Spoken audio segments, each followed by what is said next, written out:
और आज हम बात करेंगे स्थापत्य कला के बारे में, क्योंकि हस्तकला थी वो हमारी कंप्लीट हो गई है। आज कौन सी है? स्थापत्य कला। स्थापत्य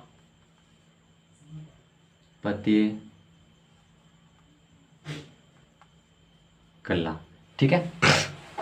क्योंकि हम कलाओं के बारे में बात की थी, हमने हमारी दो कला थी, एक तो हस्तकला थी और दूसरी वो स्थापत्य कला है।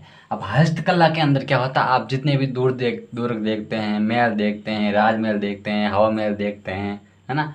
और इस मतलब कि सपाट खंभे देखते हैं, बड़े बड़े खंभे, है ना। और लंबे लंबे बड़े बड़े खंभे के ऊपर जो हवेलियाँ बनती हैं, ना, वो सारी की सारी जो प्रक्रिया है वो स्थापत्य कला के अंदर आती हैं। और जितने भी महाराजा और राजा सामंत वगैरह जितने भी थे, और उन्होंने अपने एक कला को प्रदर्शित करने के लिए जितने भी राजमहल बनाए थे, दुर्ग बनाए थे, वो सारे के सारे स्थापत्य कला के अंदर आते हैं। चाहे वो पत्थर के बना हो, चाहे संगमरमर पत्थर के बना हो, चाहे नॉर्मल पत्थर का हो, चाहे धातु से हो, चाहे लोहे से हो, किससे भी जो महल बनाता है वो सारे के सारे स्थापत्य कला के अंदर शामिल होता है। आई बात समझे? अब ये चीज़ आपको पता होगी स्थापत्य कला होती क्या है, क्योंकि दुर्ग, महल और राजमहल, हवा महल, इन महलों का जो विवरण होता है, इन सारों को हम स्थापत्य कला कहते हैं। और जब इसकी हम आगे बात करते हैं, इसकी शुरुआत की बात करते हैं, जो राजस्थान में जो स्थापत्य कला है वो महत्वपूर्ण स्थान रखती हैं। स्थापत्य कला कैसे कि जिस प्रकार सिंधु घाटी सभ्यता, हड़प्पा सभ्यता के अंदर हमें जो मिलती हैं, क्योंकि जो स्थापत्य कला की जो हमें पहचान मिलती है, जानकारी मिलती हैं, उसी प्रकार कालीबंगा के अंदर, मोहनजोदड़ो जैसे, है ना, ये सारे ऐसे कई क्षेत्र हैं जिनके अंदर स्थापत्य कला के अंदर एक महत्वपूर्ण स्थान हमको देखने को मिलता है। अब कई बार देखते हो कि साहब वहाँ पर इस प्रकार की स्थापत्य कला मिलती है, वहाँ पर इस प्रकार मिली थी, है ना, खुदाई के दौरान हमें मिलती हैं। हड़प्पा सभ्यता, मोहनजोदड़ो, है ना, ये सारी कालीबंगा, पीलीबंगा, ये सारी की जो सारी है ना, इस सारे में क्या होता है, जो स्थापत्य कला ही मिली है ना। मतलब क्या होता है कि जितने लोग अब वर्तमान के अंदर जिस प्रकार थे, पहले भी इस प्रकार जो व्यवस्था थी। एक बार क्या हुआ था, अब किसी को पता हो सभ्यता की, तो वो भी किसी को पता नहीं होती कि सभ्यता होती क्या। अब उसके बारे में जानकारी मिलती थी। एक पहले ज़माना था, ठीक है ना। अब उसके अंदर क्या है, सड़कें वगैरह इतनी एकदम सीधी सड़कें थी, और ऐसे थी सारी इस प्रकार की प्रक्रिया थी। और महल वगैरह इस प्रकार थे, दुर्ग वगैरह इस प्रकार थे, सारी की सारी इस प्रक्रिया थी। लेकिन उस समय क्या हुआ था, भूकंप वगैरह ऐसा हुआ था, पृथ्वी में से कोई डावाडोल हुआ था, जिसकी वजह से वो एकदम तल पितल हो गया। इसका मतलब कुछ भाग है वो ज़मीन के अंदर धँस गया और कुछ भाग बाहर निकल गया, और एकदम उथल-पुथल होने के कारण ही वो कोयले वगैरह का निर्माण हुआ था, और लोहे वगैरह इस प्रकार का इनका निर्माण हुआ। कोयले होते हैं, पेट्रोलियम होता है, डीजल होते हैं, इनका इस प्रकार निर्माण हुआ था। किससे? पृथ्वी के मतलब कि उत्खनन से, है ना, मतलब कि कंपन से, जो मतलब कि ऊपर से नीचे ऐसे प्रकार चला गया था, है ना। भूकंप आने पर बड़ा विश्व स्तर पर भूकंप आया था, जिसकी वजह से कुछ जगह नीचे धंस गई थी, कुछ ऊपर गई। तभी तो मेसोपोटामिया की सभ्यता मिलती है हमें, है ना। मोहनजोदड़ो, सिंधु घाटी सभ्यता, हड़प्पा सभ्यता, बेबीलोनिया की सभ्यता, विश्व स्तर पर देखा जाए बेबीलोनिया की सभ्यता, मेसोपोटामिया की सभ्यता, ये सारी की सारी सभ्यता हम क्यों कहते हैं, इनकी सभ्यता क्यों कहते हैं भाई, सबको पता है ना सभ्यता क्यों कहते हैं। इसके पीछे वजह यही है कि स्थापत्य कला का एक महत्वपूर्ण हाथ होता है। क्यों? क्योंकि इससे हमें ये जानकारी मिलती है कि इनके माध्यम से पहले यहाँ पर लोग इस प्रकार रहते थे। अब भाई साहब जी, इसकी ज़िंदगी तो, हमारी ज़िंदगी तो बाद में, बहुत बाद में इसकी शुरुआत हुई। इससे पहले भी कई लोग ऐसे रहते थे जो सड़कों के बारे में जानते थे। मेरी बात समझ रहे हैं? सड़कों के बारे में जानकारी उनको थी। और आज की जो स्थापत्य कला वो एक उसका ही उदाहरण है। और हम जब हमारे राजा महाराजाओं की बात करते हैं स्थापत्य कला के अंदर, सबसे बड़ा राजाओं के जब योगदान आता है, राजस्थान के जब राजाओं की बात करते हैं, तो वो राणा कुंभा का आता है। राणा कुंभा, ठीक है ना। अब राणा कुंभा क्या है, अब इन्होंने क्या किया, राणा कुंभा जी ने, इनके जो एक शिल्पकार थे जिसका नाम था मंडन, क्या था, मंडन। और मंडन ने 5 प्रकार के जो अपने जो ग्रंथ वगैरह लिखे थे, जिनके माध्यम से उन्होंने दुर्गों के बारे में, महलों के बारे में, मूर्तियों के बारे में जानकारी दी थी, है ना। पहला था वो था प्रसाद मंडन। क्या था? प्रसाद मंडन। प्रसाद मंडन, इसमें क्या था, इसमें बात है कि देवता मूर्तियों, है ना, देवता की मूर्तियों के संबंधित हमें जो जानकारी मिलती है वो प्रसाद मंडन से मिलती है। किससे मिलती है? प्रसाद मंडन से। और जो दूसरी बात है ना, दूसरी बात क्या है कि दूसरी बात है जो रूप अवतार। क्या है? रूप अवतार। इसका मतलब क्या है? देवता मूर्ति प्रकरण, देवता मूर्ति प्रकरण। इसका मतलब क्या है? इसका मतलब यह है कि जो मूर्तियाँ के निर्माण की जानकारी मिलती है और मूर्तियों के अंदर जिन चीज़ों का उपयोग किया जाता है, जिन स्रोतों का उपयोग किया जाता है, उसके बारे में हमें जानकारी मिलती है, जिसे हम देवता मूर्ति प्रकरण कहते हैं। एक तो प्रसाद मंडन हो गया, एक देवता मूर्ति प्रकरण हो गया। इस प्रकार की हमें जानकारी मिलती है। इसे हम और नाम से बात है, जैसे नाम से जानते हैं रूप अवतार, रूप अवतार। ठीक है ना। 3 नंबर देखते हैं, रूप रूप मंडन। ठीक है। अब रूप मंडन के अंदर क्या होता है? रूप मंडन के अंदर ही वही बात होती है कि मूर्तियों के संबंधी बात होती है कि मूर्तियों की जो जानकारी होती है ना, विशेष रूप से जानकारी अलग अलग मूर्तियों के, छोटे छोटे मूर्तियों के अंदर जब जानकारी आती है तो रूप मंडल के अंदर आती है। किसके मतलब? छोटे छोटे मूर्तियाँ, मूर्ति के विशेष जानकारी, संग्रहित जानकारी, जब मूर्ति बना जाए उसके संबंधी जो संग्रहित जानकारी मिलती है वो रूप मंडन के अंदर मिलती है। ये किसकी पुस्तक है? ये सारे ग्रंथ किसके? मंडन के हैं। और 4 नंबर है वो है ग्रह मंडन। क्या है? ग्रह मंडन। अब ग्रह मंडन क्या होता है ना? ग्रह मंडन एक ऐसा मंडन है, क्या है? ग्रह मंडन एक ऐसा मंडन है। ग्रह मंडन, ग्रह मंडन का मतलब ये होता है ग्रह प्रसाद, सॉरी मंडन नहीं है, ग्रह प्रसाद, ग्रह प्रसाद। इसका मतलब ये होता है जब छोटे राजमहल बनाए जाते थे, है ना, और दुर्ग बनाए जाते थे छोटे छोटे, बावड़ियाँ बनाई जाती थी। बावड़ी नहीं समझते हैं, है ना? जैसे आप गांव के अंदर बावड़ी होते हैं ना, कैसा फलाना हमारे वहाँ पर एक बावड़ी है ना, बहुत गहरी होती है, एक मतलब कि मानव द्वारा वहाँ पर खुदाई की जाती है, वो होती है बावड़ियाँ, है ना। इस प्रकार जो गहरी होती हैं ये होती है बावड़ियाँ। फिर तालाब कैसे होते हैं? इस प्रकार के, इस प्रकार होते हैं तालाब होते हैं ना। और कुएं, पिसका कुएं कृपा का कुएं होता है ना, कुएं इस प्रकार होते हैं, नजदीक ऐसे उनके कुएं होते हैं जिसके अंदर पानी से छड़ी से, यहाँ पर छड़ी लगी हुई थी, उनसे पानी निकालते थे, है ना। जैसे तालाब, कुएं, बावड़ियाँ, ट्यूबवेल, जो सारी की सारी इसके अंदर आती है, उनकी जानकारी हमें मिलती है, वो कर प्रसाद के अंदर मिलती है। ठीक है ना। अब 5 नंबर बात करते हैं, क्या करते हैं? 5 नंबर बात करते हैं। अब 5 नंबर के अंदर है वो है वास्तुसार मंडन। क्या है? कहाँ लिख के? वास्तुसार मंडन, वास्तुसार मंडन।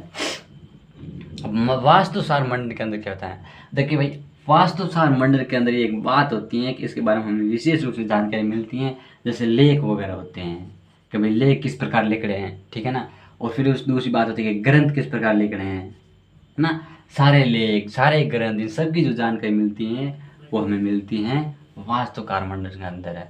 अब ये सारी बात आपको छोड़ के एक बात, 5 बातें ध्यान रखनी है कि साहब राणा कुंभा के समय मंडन था, उसके अंदर जो मूर्तियाँ ना, उसके अंदर जो ग्रंथ थे वो कितने ग्रंथ थे? वो 5 ग्रंथ थे महत्वपूर्ण। प्रसाद मंडन, देवता मूर्ति प्रकरण, और जिसे हम रूप अवतार भी कहते हैं, रूप मंडन, ग्रह मंडन, और 5 नंबर है वास्तुकार मंडल, वास्तुसार है, ठीक है ना, वास्तुसार मंडल। ये बात हमें जानकर ध्यान रखनी है। फिर हम आगे बात करते हैं, फिर बात करते हैं महल वगैरह के बारे में। किसके बारे में बात करते हैं? महल, राजप्रसाद।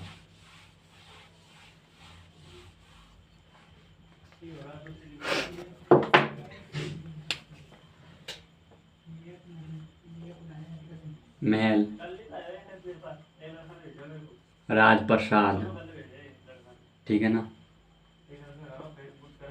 राजा, जगह,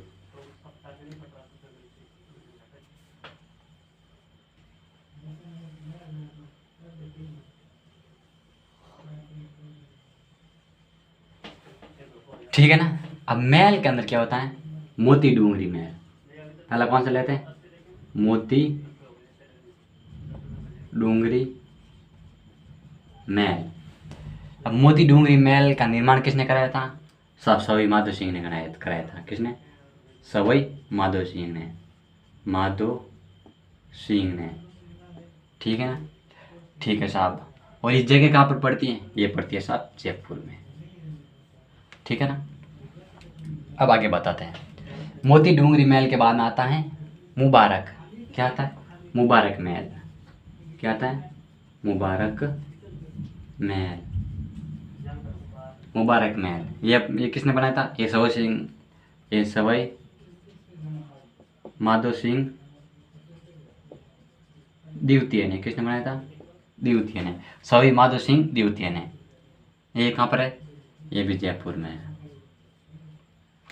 ठीक है ना। फिर आता है हवा महल। कौन सा आता है? हवा महल। अब हवा महल कहाँ, इसका हवा महल का निर्माण भी किसने किया था? हवा महल का निर्माण किया प्रताप सिंह ने। किसने किया था? प्रताप सिंह ने। प्रताप सिंह ने। अब हवा महल प्रताप सिंह ने किया था साहब। ये मतलब कि हवा महल कहाँ पर है? ये साहब जयपुर में, सीधी सी बात है, जयपुर में। और शीश महल क्या है? शीश महल। शीश महल का निर्माण किसने किया था? क्या शीश महल का निर्माण किया था? जय सिंह ने। किसने किया था? जय सिंह ने। साहब शीश महल जय सिंह ने। ये कहाँ पर है? ये साहब ये आमेर में। सॉरी मान सिंह है ना, सॉरी मान सिंह ने, ठीक है। अब इस प्रकार हमें की बातें ध्यान रखनी है कि भाई शीश महल का निर्माण किया था राजा मान सिंह ने आमेर के अंदर कराया था। फिर आता है नारायण महल। कौन सा आता है? नारायण महल। ये कराया था नारायण सिंह ने। कहाँ पर कराया था? जयपुर के अंदर, ठीक है ना। इसके बाद में और बात करते हैं। फिर आता है राम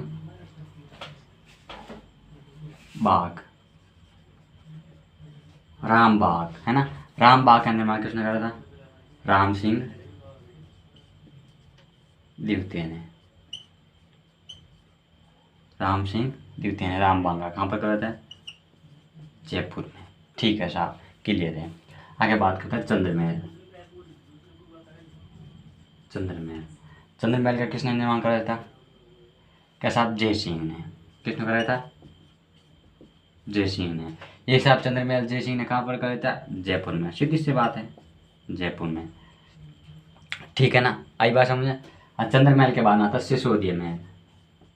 सिसोदिया रानी बाग, ठीक है। सिसोदिया रानी बाग ये भी किसने करवाया था?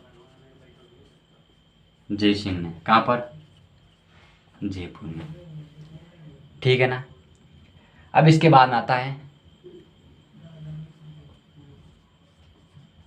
दीवान ए आम, ठीक है ना। दीवान ए आम इसने भी मान सिंह ने कहाँ पर कराया? जयपुर में, ठीक है ना। दीवान ए खास किसने कराया था? मान सिंह ने। अब सभी जो भी आगे लगा था राजा मान सिंह, ठीक है, सॉरी मान सिंह। अब इसके अंदर सर लगाना, ठीक है, सॉरी मान सिंह और सॉरी मान सिंह, है ना। और वो मान सिंह है, ये राजा मान सिंह, ठीक है ना। अब बात करते हैं दीवान ए खास मान सिंह, ये भी जयपुर में। कहाँ पर है? जयपुर में। फिर आता है खेतड़ी। कौन सा था? खेतड़ी। अब खेतड़ी का निर्माण किसने कराया था? कैसा? आप खेतड़ी का निर्माण कराया था भोपाल सिंह ने। किसने कराया था?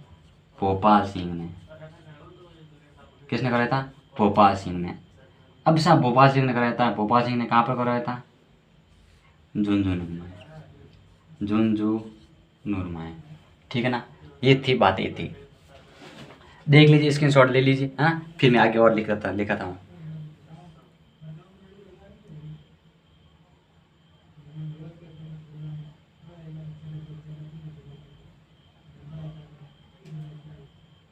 है ना।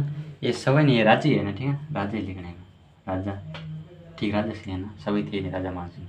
अब इसमें था स्क्रीनशॉट। अब आपको याद कैसे रखना है मैं बताना हूँ। मुबारक महल, है ना। एक बात सोचिए, एक जगह थी, सही तो कि आ रहा होगा ना, नहीं आ रहा होगा स्क्रीनशॉट, पता नहीं क्या हुआ सिस्टम में, कहाँ लगाऊँ, ठीक है, देख लो यहाँ पर सामने, इधर आ जाएगा, इधर आ जाएगा ना, ये लगता है मेरे को आ जाएगा। अब मान लीजिए ना, ये एक ज़मीन है, ठीक है ना। अब इधर क्या होता है, हाँ, इसके ऊपर क्या होता है, सीधा सीधा ना एक खेजड़ी है, क्या है?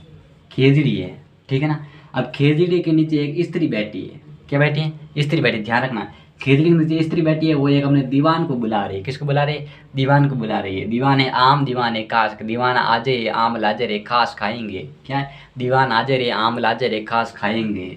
और फिर वो कैसे गाते हैं? गीत गाती है। वो मतलब कि कहाँ पर बैठी है? डूंगरी पर बैठी है। किस पर बैठी है? एक लड़की है, वो डूंगरी पर बैठी है और खेड़ी के नीचे बैठी है, और स्त्री है वो दीवान को बुला रही है। दीवान है आम, दीवान है खास। मेरी बात समझ रहे हैं? फिर आता है कि साहब, फिर वो एक गाना गाती है, मुबारक हो तुमको ये शादी तुम्हारी, ठीक है ना, मुबारक हो तुमको ये शादी तुम्हारी। इस प्रकार से गाना भी गाती है, जैसे मुबारक महल आ जाता है। फिर वो गाना गाते हैं, जैसे हवा चलती है, ऐसी शानदार हवा चलती है, जिसे हम हवा महल कहते हैं, है ना। और जब यहाँ पर एक बात सोचिए, जब ये गाना गाती है तो यार किसके लिए गाना गाती है? शिव जी के लिए गाना गाती है, शंकर भगवान के लिए गाना गाती है। किसके लिए गाती है? शंकर भगवान के गाना गाती है। तो शंकर भगवान के ऊपर जो गले में लपटा होता है कि वो क्या होता है? वो शेष नाग होता है। क्या होता है? शेष नाग होता है। शेष का मतलब होता है शीश महल। क्या होगा? शीश महल होगा। और शंकर भगवान और किन नाम से जानते हैं? कि सब नारायण से नाम से जानते हैं, कि नारायण महल हो गया। सारे शानदार है, कुछ दिक्कत नहीं, याद करना नॉर्मल चीज़ है, कोई बात नहीं है, शानदार है, ठीक है ना। इस प्रकार ये शंकर भगवान है ना, तो इसको हम नारायण नाम से भी जानते हैं। और इनका जो एक शंकर भगवान के यहाँ पर एक ऐसा तारा का टाइप होता है, चांद की टाइप, आपको याद होता है ना चांद, जिसे हम चंद्रमहल कहते हैं। क्या कहते हैं? चंद्रमहल कहते हैं। और ये सारी प्रक्रिया वो कहाँ हो रही है? कि रामबाग में हो रही है। कहाँ पर? क्योंकि ऐसे भगवान की भी आराधना करते हैं सब, ये भगवान की बात करते हैं ना सब, ये सारे रामबाग में हो रहे हैं, राम में हो रहे हैं, रामबाग, जिसे हम रामबाग कहते हैं, कहते हैं ना। फिर आ गया सिसोदिया रानी महल, है ना, कि साहब ये पार्वती एक रानी का रूप लिए हुए है। किसका रूप लिए हुए? रानी का रूप लिए हुए। तो रानी का रूप ले ली तो सिसोदिया रानी महल हो जाएगा, है ना। दीवान है आम, दीवान है खास, खेतड़ी, मैंने जो लिखा है तो सारा का सारा आ गया, ठीक है ना। अब क्या होते हैं? क्या साहब, अब ये होता है जो हमें ये है ना, अब पारवता होती है ना, अब पारवता शंकर भगवान के अंदर क्या गला में क्या फैलाएगी? साहब फूल फैलाएगी। क्या फैलाएगी? फूल फैलाएगी। तो जो क्या हो जाएगा? फूल महल आ जाएगा। क्या आएगा? फूल महल आ जाएगा। और फूल महल है, क्या है? फूल महल है। फूल महल कहाँ पर है? कि साहब फूल महल है वो मतलब कि जोधपुर के अंदर है, और अभय सिंह ने इसका निर्माण कराया था, फूल महल का, ठीक है ना, अभय सिंह ने निर्माण कराया था। और फिर एकदम वो खुश होगी, क्या होगी? जब पारवता इसको गले में माला पहनाएगी तो वो खुश होगी, खुश होगी ना, तो खुश होगी तो उस महल को क्या कहेंगे? साहब खुश महल कह देंगे। क्या कह देंगे? खुश महल कह देंगे, कहेंगे ना। खुश महल कहाँ पर है? कैसा? खुश महल उदयपुर में है। और किसका निर्माण किसने कराया? कैसा? सज्जन सिंह ने कराया था, ठीक है ना। अब खुश महल के अलावा जब अब ये सारी की प्रक्रिया होगी, भी खुश भी होगी, फूल भी पहनाएगी, तो इनको क्या मिलेगा? सब आनंद मिलेगा। क्या मिलेगा? आनंद मिलेगा। यानी क्या मिलेगा? सुख मिलेगा। सुख मिलेगा ना, तो हम इसको कहेंगे सुख महल। क्या कहेंगे? सुख महल, है ना। और जब सुख में मिलेगा तो ये पारवता क्या करेगी? इनको एक टक देगी। क्या देगी?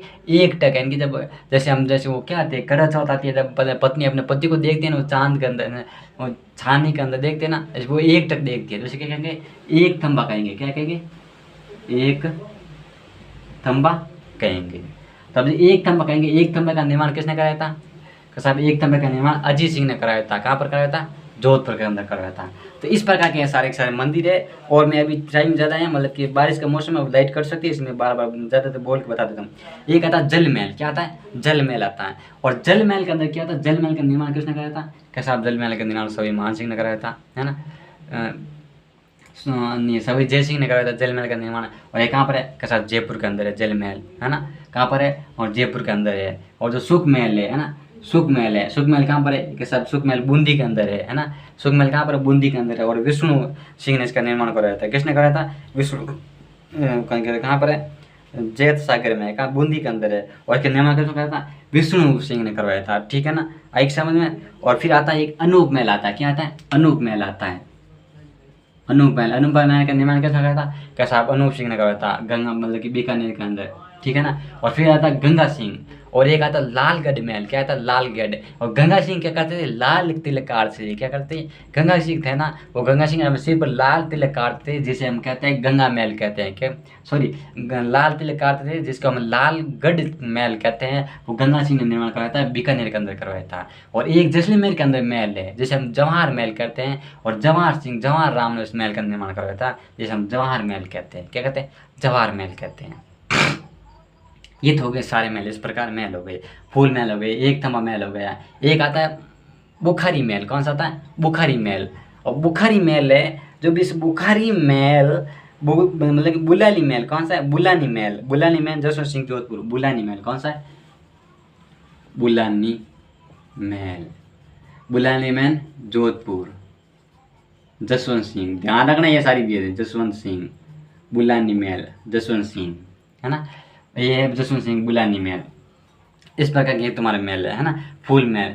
फिर है विजय सिंह, क्या है, विनय विजय सिंह महल, कौन सा है, विनय विजय सिंह महल है, वो है आपके अलवर के अंदर। कहाँ पर है, विनय विजय सिंह महल अलवर के अंदर है, विनय विजय सिंह महल, है ना। एक है विनय विलास महल, सॉरी कौन सा है, विनय विलास महल, विनय सिंह अलवर के अंदर है, विनय विलास महल कौन सा है, विनय विलास महल, विनय विलास महल, और ये विनय सिंह द्वारा, किसके द्वारा, विनय सिंह द्वारा, अलवर के अंदर, है ना।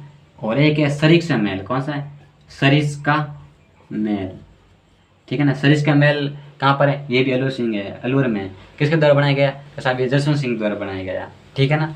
और एक है विनय मुबारक महल, को सॉरी ये कौन सा है, मतलब कि विजय मंदिर पैलेस, कौन सा है, विजय मंदिर पैलेस, विजय मंदिर पैलेस, विजय मंदिर पैलेस, ये कहाँ पर है साहब, ये भी अलवर के अंदर है, और सवाई जय सिंह द्वारा इसका निर्माण करवाया गया, ठीक है ना। ये सारे आपको हो गया है ना, हो गए ना।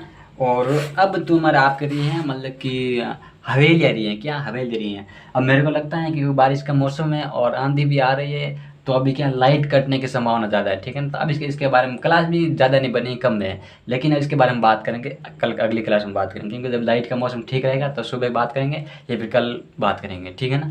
तो अब तक तो यहाँ तक ही ठीक है आपके, और अब मेरे को नहीं लगता कोई महल वगैरह आपके पीछे रहे, है ना। सारे महल हो गए, है ना, एक थम हो गए, एक था जगनिवास महल, कौन सा था, जगनिवास महल, जगत सिंह द्वारा जयपुर के अंदर, कहाँ पर, जगनिवास महल, जगत सिंह द्वारा जयपुर के अंदर महल का निर्माण किया गया था, सॉरी उदयपुर के अंदर, कौन सा, हाँ, जगत सिंह द्वारा जगत महल नहीं, जग महल जगत सिंह द्वारा उदयपुर के अंदर, कहाँ पर, उदयपुर के अंदर, ठीक है ना। ये सारी की सारी आपके ऊपर की थी। अब मेरे को नहीं लगता कोई पीछे रहेगा, है ना। एक थी राणा कुंभा महल, जो कुंभा द्वारा बनाया गया था, वो मतलब कि चित्तौड़गढ़ के अंदर बनाया था राणा कुंभा द्वारा महल, ठीक है ना। और अब तो कोई आपके नहीं बचा है, जौहर में लाएगा उमेद पैलेस, है ना, उमेद पैलेस है, वो जोधपुर के अंदर है ना, और उमेद सिंह द्वारा बनवाया गया है ना। उमेद महल, उमेद पैलेस है, वो उमेद सिंह द्वारा बनाया गया और जोधपुर के अंदर है। और ये आपकी सारी प्रक्रिया थी, ठीक है ना। और हम अगली क्लास के अंदर बात करेंगे हवेलियाँ, है ना, जिसके हम जैसे पटना की हवेलियाँ हैं, और बीकानेर की हवेलियाँ हैं, टोंक की हवेलियाँ हैं, जोधपुर की हवेलियाँ हैं, है ना, और भी जैसे और भी कई हवेलियाँ हैं, उसके बारे में सारी के बारे में बात हम करेंगे अगली क्लास के अंदर। और तब तक ये पढ़ते रहिए, मेहनत करते रहिए, और क्योंकि मेहनत करने वाला की कभी हार नहीं होती है, ज़िंदगी के अंदर सफलता पानी है, मेहनत करनी पड़ेगी, है ना। थैंक यू वेरी मच, पढ़ते रहिए, धन्यवाद, बहुत बहुत शुभकामनाएं, है ना, ठीक है।